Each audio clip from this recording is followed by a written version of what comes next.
पारस और संत में बड़ो अंतर जान। पारस तो कंचन करे, संत करे आप સમાન। પારસ તો લોઢાને કંચન બનાવે, પણ સંત તો પોતાના જેવો બનાવે। સંતો ભક્તોએ નામ, વચન અને શબ્દની સાધના વડે અખંડ પરમાત્માના દર્શન કર્યા છે। પ્રભુ સ્વરૂપ માનવ જાતની સેવા કરવાની સંતોની તમન્ના ખૂટે જ નહીં। તમામ જીવાત્માઓની સેવા એ પ્રભુનો સાક્ષાત્કાર છે।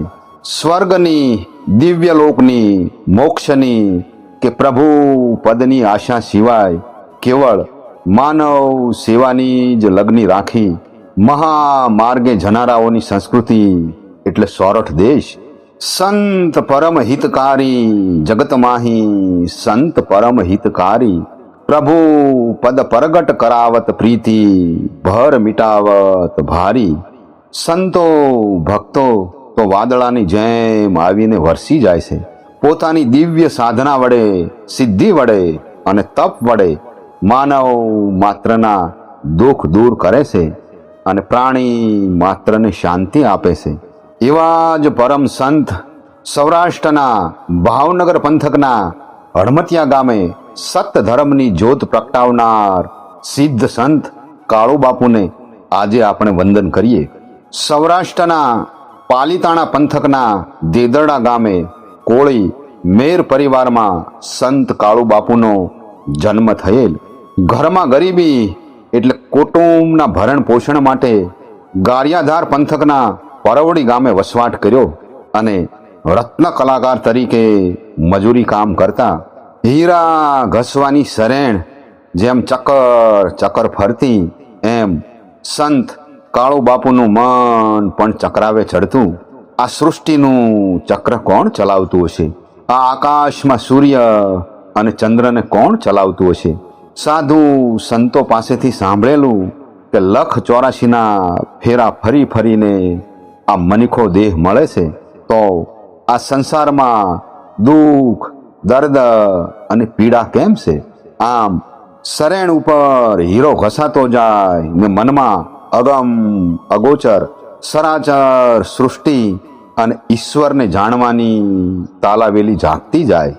તેમનું મન હવે સંસારમાં લાગતું નહીં। તેથી સંત શામળા બાપુના ગુરુ આત્મારામ બાપુના આશ્રમે જઈ સેવા ભક્તિ કરતા, આવતા અભ્યાગત અને સાધુ સંતોની સેવા કરતા।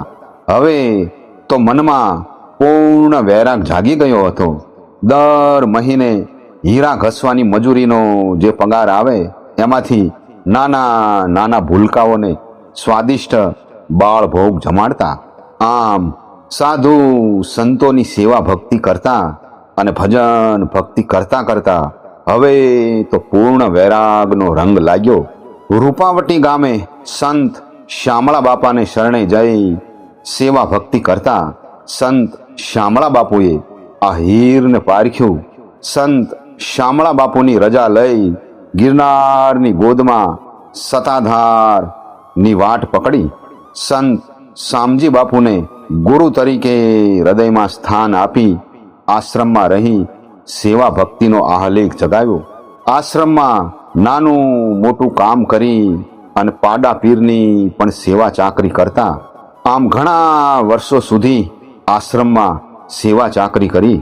એવામાં આ બાજુ હડમતિયા ગામે સંત મુનિ બાપુના આશ્રમમાં કોઈ સાધુ સંત નહોતા અને મુનિ બાપુના ધૂણાને ચેતનવંતો રાખવા કોઈ સાધુ સંત પધારે તો સારું એવું સૌ ગ્રામજનો અને ભાવિક ભક્તોને મનમાં થતું।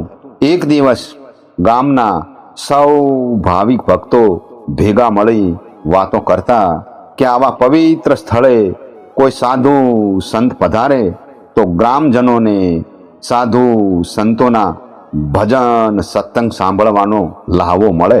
આમ વિચાર કરી હડમતિયા ગામના ભાવિક ભક્તો રૂપાવટી સંત શામળા બાપા પાસે જઈ વાત કરે છે કે બાપુ, અહીં આશ્રમમાં સેવા ભક્તિ કરતા એ કાળુ ભગતને હડમતિયા મુનિ બાપુના આશ્રમમાં મોકલો તો આશ્રમમાં ભજન ભક્તિ થાય ને અમારા ગામમાં સંતો ભક્તોની પધરામણી થાય.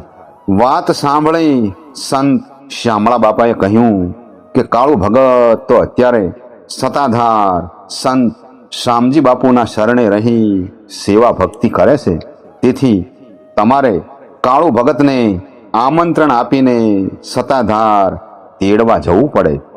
સતાધાર જઈ સંત શામજી બાપુની રજા લઈ તેમને તેડી આવો. બાપ, મારો રામ રાજી થશે. આમ સંત શામળા બાપાના આશીર્વાદ લઈ દાસ બાપુ અને સેવક ગણ સતાધાર જાય છે. સંત જીવરાજ બાપુ અને દાસ બાપુ ભજન સત્સંગ કરે છે ને કહે છે કે અમે કાળુ ભગતને તેડવા આવ્યા છીએ, શ્યામળા બાપાએ અમને મોકલ્યા છે, એમ કહી સઘળી વાત કહી સંભળાવી. આમ સંત જીવરાજ બાપુના આશીર્વાદ લઈ સંત કાળુ બાપુ, દાસ બાપુ અને સૌ ભાવિક ભક્તો હડમતિયા ગામે પધાર્યા. હડમતિયામાં સોનાનો સૂરજ ઉગ્યો રે. હડમતિયા બન્યું તીર્થનું ધામ. જગતમાં થયું અજવાળું એના નામથી રે. કાળુ બાપુ કરુણાના કરનાર. હડમતિયામાં સોનાનો સૂરજ ઉગ્યો રે. આમ સંત કાળુ બાપુના આગમનથી હડમતિયા ગામ આનંદના હિલોળે ચડ્યું છે. ઢોલ નગારા અબીલ ગુલાલ ઉડાડી સંતોના સામૈયા કર્યા. સંતરે પધાર્યા મારા ગામડે રે. એજી હૈયે અરખય પાર. સંતરે પધાર્યા હડમતિયા ગામડે રે. આમ જન્મના જોગી સંત કાળુ બાપુએ મુનિ આશ્રમમાં પગ મૂકતા જ જાણે સંત મુનિ બાપુ જ તેમને બોલાવતા હોય એમ ઉતાવળા પગે ચાલીને આશ્રમની ભૂમિ અને અખંડ ધૂણાને વંદન કરી સેવા ભક્તિ અને સાધનાની અલખની ધૂણી ધખાવી. ટુકડો ત્યાં હરી ટુકડો.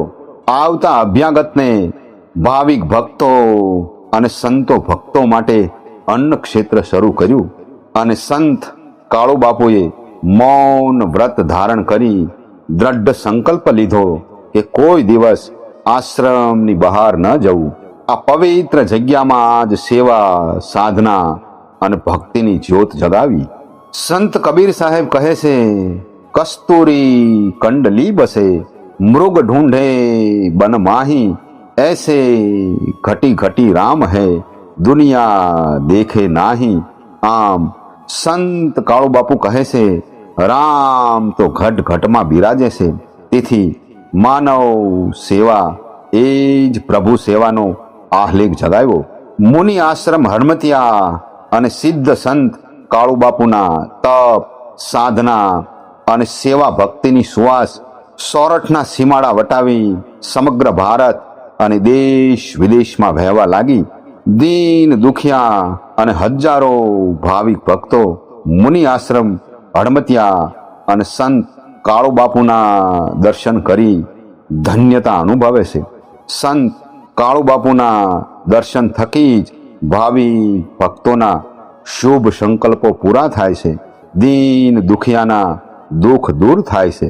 દર પૂનમે ભજન સત્સંગ થાય ત્યારે સંત કાળુ બાપુ પ્રેમ અને જ્ઞાનની મુરલી વગાડે ત્યારે ભાવિક ભક્તો ભક્તિ રસમાં તલ્લીન થઈ ભાવ વિભોર થઈ જાય છે.